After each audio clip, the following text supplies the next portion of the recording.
So, what are the experiments we have demonstrated in experimental physics 1 on electricity and magnetism.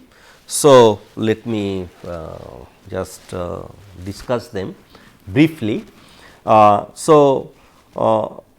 have seen that galvanometer, voltmeter, ammeter are integral part of any electrical measurements. We know, and when we demonstrated experiment we have seen. So, we have demonstrated working principle of galvanometer, basically ballistic galvanometer, and measured the current and charge sensitivity in detection of current and charge, right. So, this we have discussed about the working principle of the galvanometer, and I think I opened the table galvanometer, okay, voltmeter, ammeter, and showed you what are the things inside, how it works, right.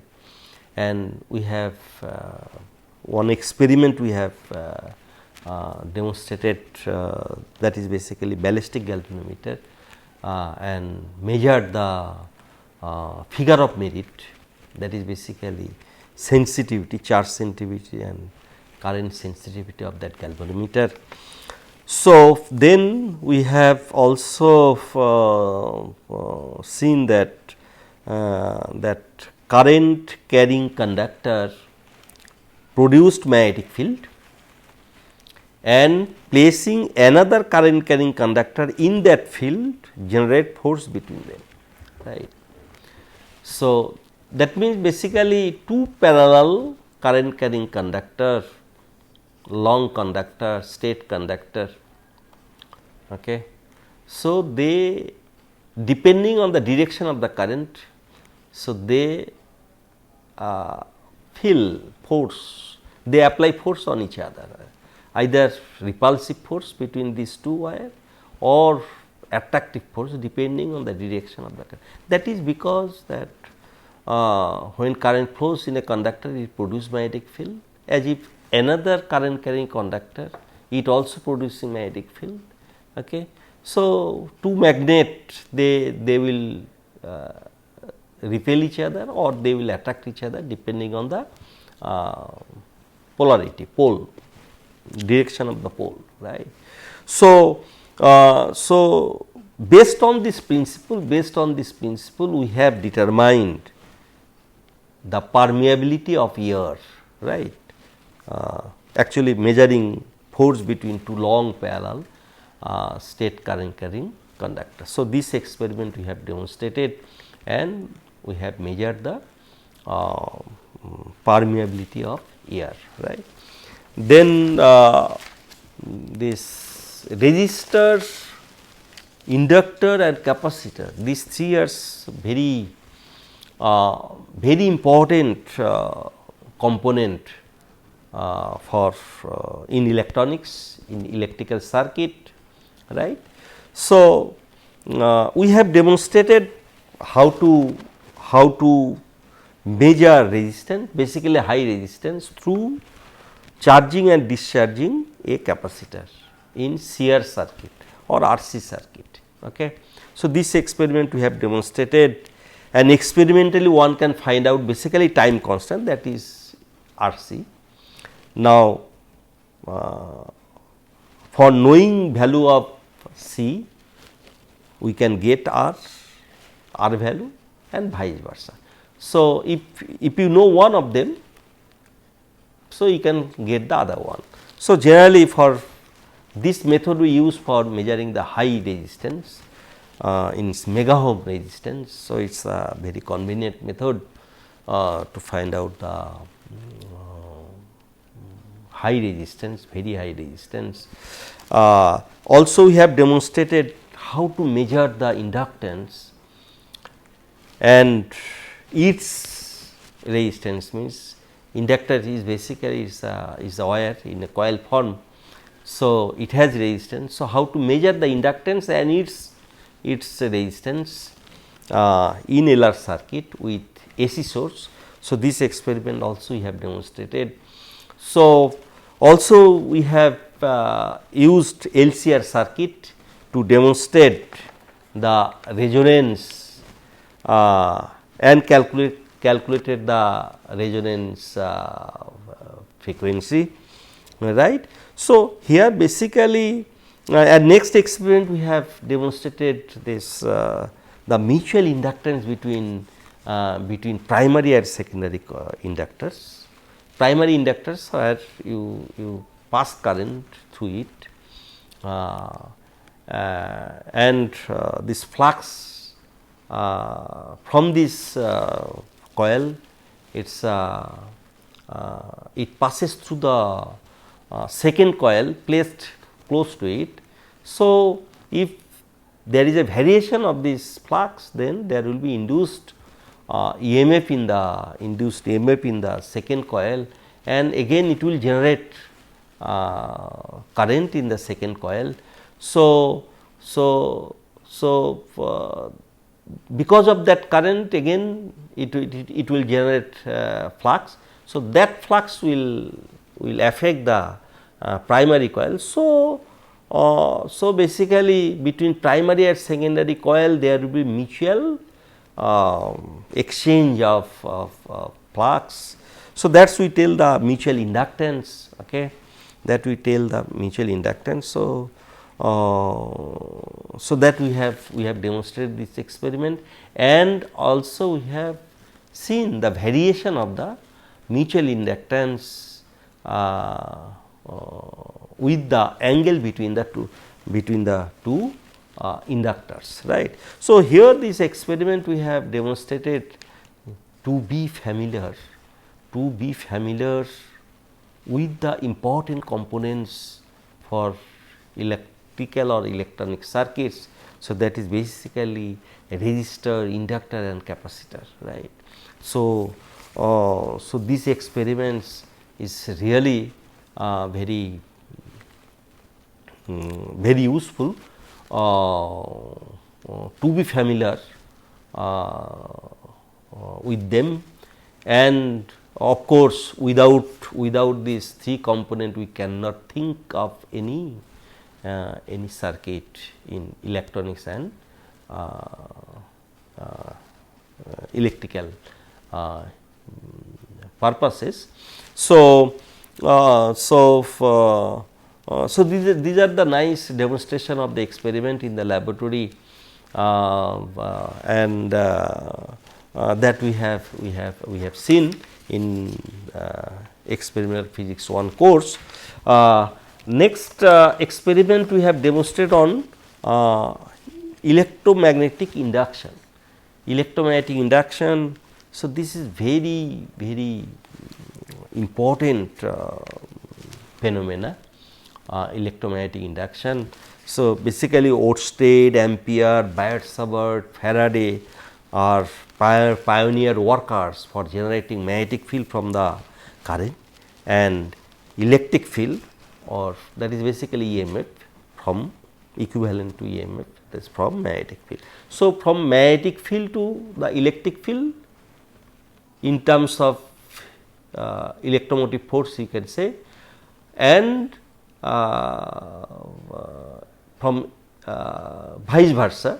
Okay. So, we have demonstrated in laboratory how to produce magnetic field from a circular coil, and how its magnitude depends on the current, magnitude of current, and the distance on the coil axis. Okay.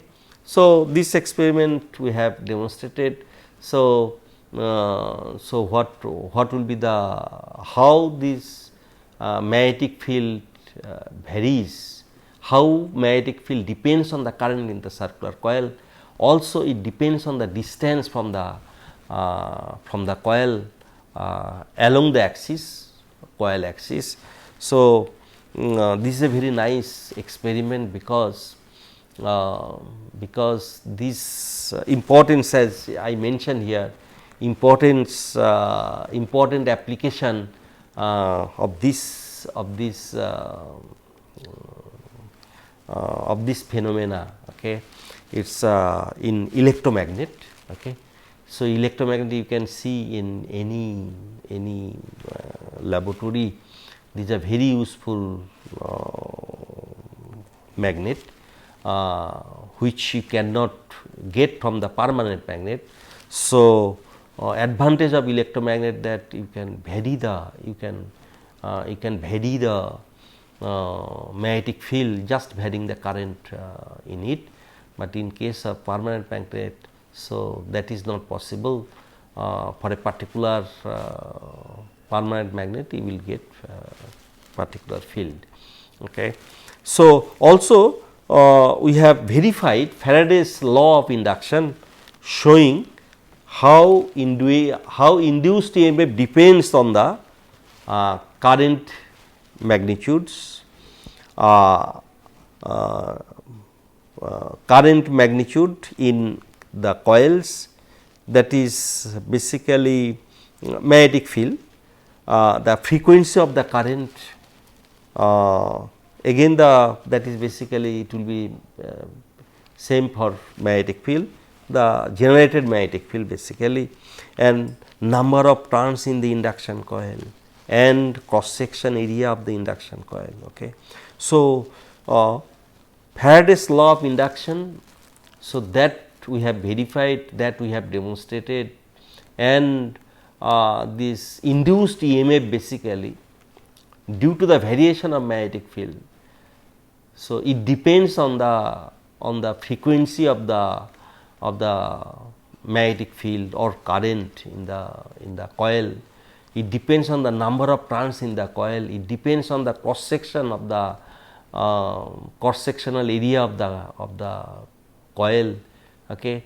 So, all these things we are able to demonstrate in our laboratory, and this is very this based on this Faraday's law of induction, these magnetic sensors are produced, magnetic sensors are fabricated, and these sensors are used in many experiments, in many industries. These sensors are used to sense the magnetic flux.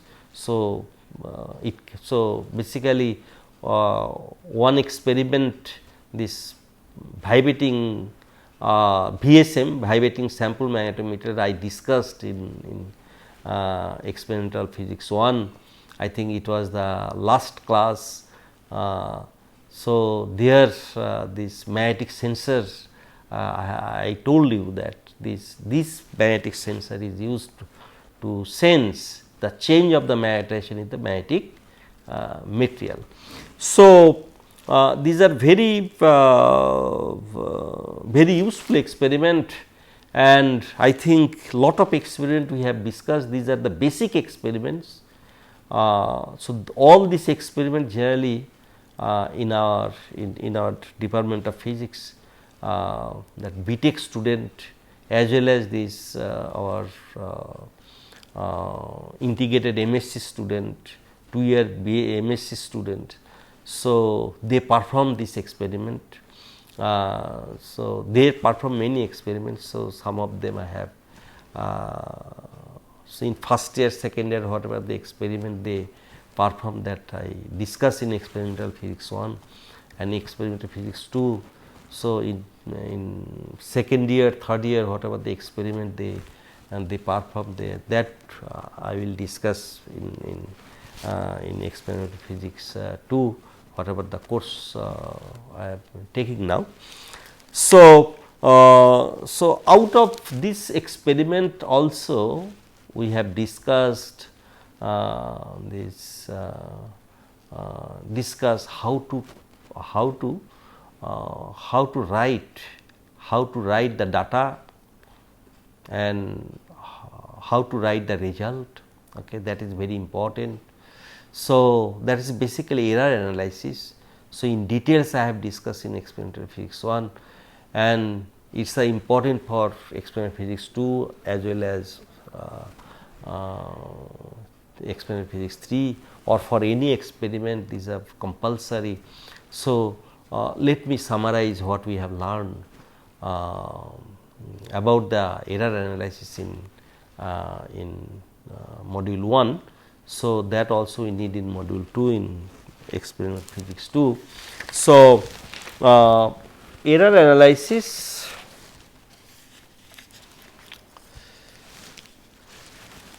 so here let me start with example that example 1. So, you have rupees 200 and you divide rupees 200 among 3 people equally. Write your answer how much money each people will get.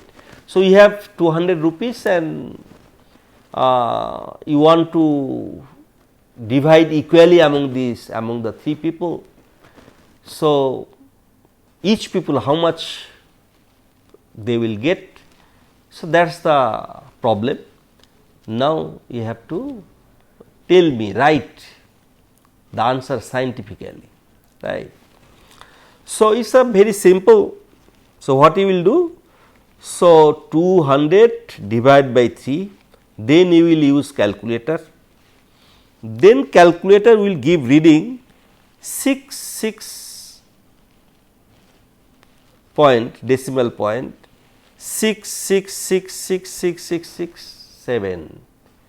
So, how many digit it will give? It will depend on the accuracy of the calculator, right.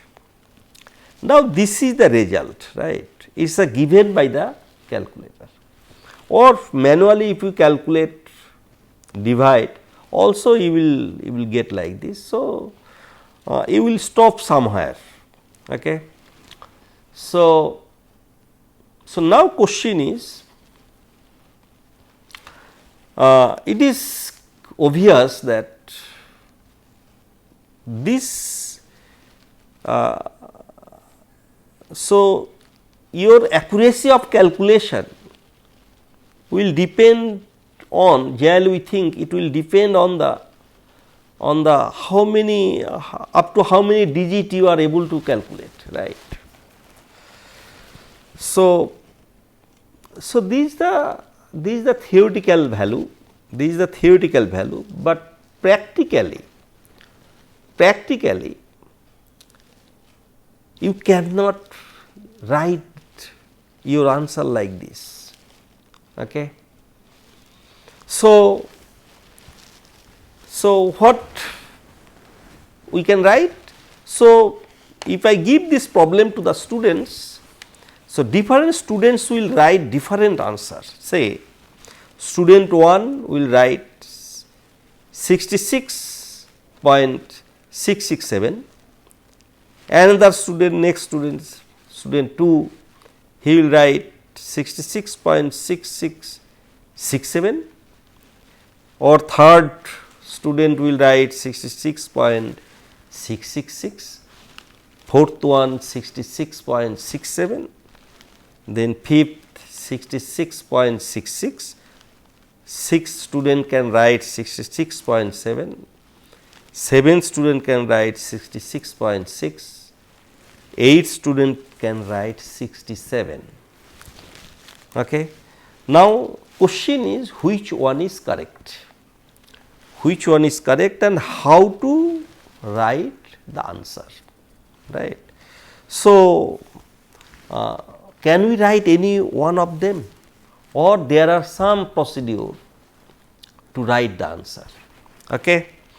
So, that is what if you want to write the answer properly. So, you have to know least count and you have to know significant figure. If you understand, if you know these two, then you can write the answer properly. Now, for this example, you know that 1 paisa coin is the least value coin in our Indian currency, right. 1 paisa, nowadays I cannot see 1 paisa, but earlier when in our childhood we have seen the 1 paisa. Okay. So, till now that is the, I think it is not in market, but it is there. So, 1 paisa coin is the least value coin in our Indian currency. So, I cannot give to anyone the less than 1 paisa, right, means 100 paisa is equal to 1 rupee. So, in rupees it is 0.0101, right. So, I cannot give less than 0.01 rupees. Okay. So, least count is 0.01 rupees, 0.01 or 1 paisa. Okay. So, if you know for your problem, this is the realistic problem. Okay. It is the money you are dividing among 3 people. Okay. So, you have money in 10 rupees, 20 rupees, then 1 rupees, then 50 paisa, etc., up to 1 paisa. Okay. So, when you know the least count for your case, so then practically you cannot, as I told, you cannot think of accuracy less than 1 paisa in exchange of money. In our currency you cannot think of accuracy less than 1 paisa in exchange of money, right. So, that is the fact that you have to keep in mind. So, that is we tell the least count. Okay. So, next we cannot here we have seen that it is a coming decimal point, and from this example that you can see that you cannot equally divide rupees 200 among 3 people, right, means there will be error and you can mention maximum possibility of error, right. So, when problem is given to you that you equally divide the 200 rupees among 3 people, okay. So, you cannot equally divide, okay. It is impossible. Okay. So, that means there will be error, possible error, probable error in this distribution, okay, in this distribution of money. So, that is so in our answer there will be uncertainty. Okay. So, that is that one can express in terms of error and in terms of maximum possible error. Okay. So, to express the result,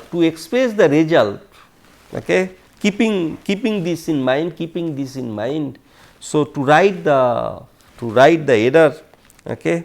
So, as I told that one has to know the least count and significant figure. So,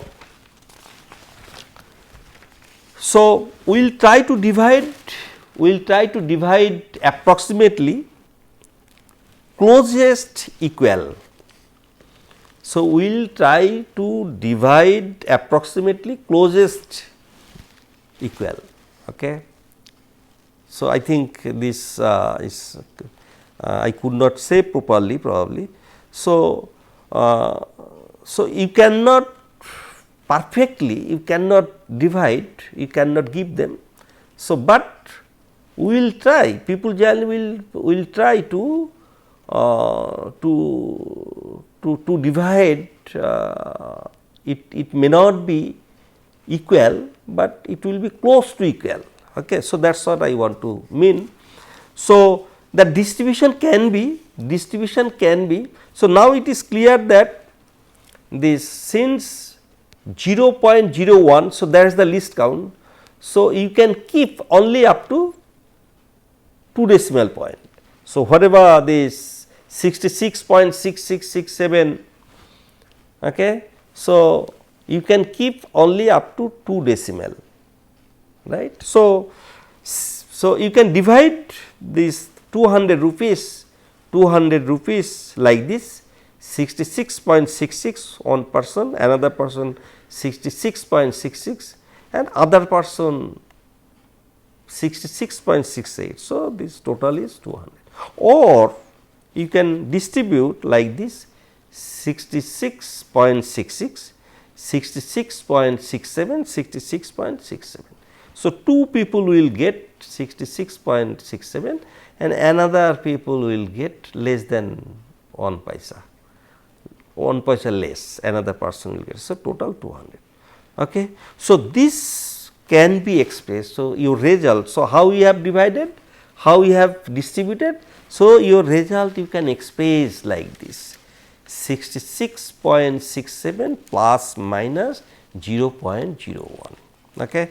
If you express that these 3 people, so they will get money from 66.66 to 66.68. Okay. So, that will be so. So, that is what here I tried to show. You cannot get better than this. Okay. That is I told the closest equal. Okay. So, your result will be whatever here calculation you have done. So, from calculator is showing 66.666. So, whatever the calculator is giving, so immediately what you will write 66 and you will keep 2 digit 0.66. So, now this 6 is followed the next 6. So, if it is more than 5, so 1 will be added. Okay. So, it will be 7. So, 66.67. Okay. So, that immediately you can write. Now, what in this answer, this is the absolute answer. If you do not write, if you write this one, that means you are telling that everyone will get 66.67 okay, rupees, but that is not the case. So, there will be variation. So, one people will may get 66.66 or one people can get 66.68. Okay. Equal distribution is not possible. So, uncertainty is there. So, that is expressed as a so, what is the uncertainty, maximum uncertainty in the distribution? Okay. So, that is expressed with this, as I showed you here, this plus minus least count 0.01. Okay. So, this will be the answer of your example of your problem, whatever I ask, that you have rupees 200 and how you will distribute 200 among 3 people equally. Okay. So, your answer you have to write, 66.67 plus minus 0.01. Okay. So, this is the answer, and so for any parameter generally we write x best value plus minus delta x. So, this is the most probable error. So, delta x, this is the most probable error. So, plus minus delta x.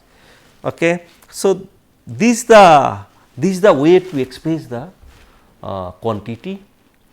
Okay. So, where how to find out this error. So, most probable error for defined case. So, for single parameters for single parameter it is easy to find out. So, that is basically the least count of the least count of the instrument that is taken as a most probable error. But when the some parameter is derived from other parameters which are measured, so that time so error of that parameter whatever we are calculating from the other parameter which are measured. So, it will depend on the error of the measured parameters. So, that we tell this basically propagation of error. So, that also I will discuss. So, now this fine, but one thing here, if some student write answer 67 plus minus 1, okay. If some student write answer 67 plus minus 1, actually I am bound to give him marks because of the reason of significant figure. Because of the reason of significant figure. Okay. So, what is that? In question I have written rupees 200. I could write rupees 200.0 or I could write 200.00, but I cannot write rupees 200.000. Okay. Okay. Actually, the last digit of a figure or the number is generally doubtful digit, and error will be of the same order of the last digit. In question I should write rupees 200.00. Okay. Because in our currency the accuracy is 1 paisa. Okay. We can give exchange money in terms of 1 paisa. If so, then I should write 200.00. So, when I am writing this one, this will itself tell what is the uncertainty. What is the uncertainty in this number? Okay. So, actually last digit tells basically is doubtful digit, and it tells the basically the degree of uncertainty. Okay. So, if I write 200 simply, then this is telling that the uncertainty is in the last digit here 0. So, it can be 201, it can be 199. Okay. Okay. So, uncertainty. So, least count here people will think that it is 1. Okay. If I write 200.00, so then uncertainty is basically least count is basically 0.01. Okay. So, so if some student write this one also, so I have to give marks to him also. Okay. So, writing a number is not just like you can write, because 200 and 200.00 both are same, right. 200.0 also same. Okay. 200.000 also same. Okay. So, but scientifically they are not same, they are different. Okay. So, that is what I try to tell you. So, I will continue the error analysis more. So, today let me stop here. Thank you.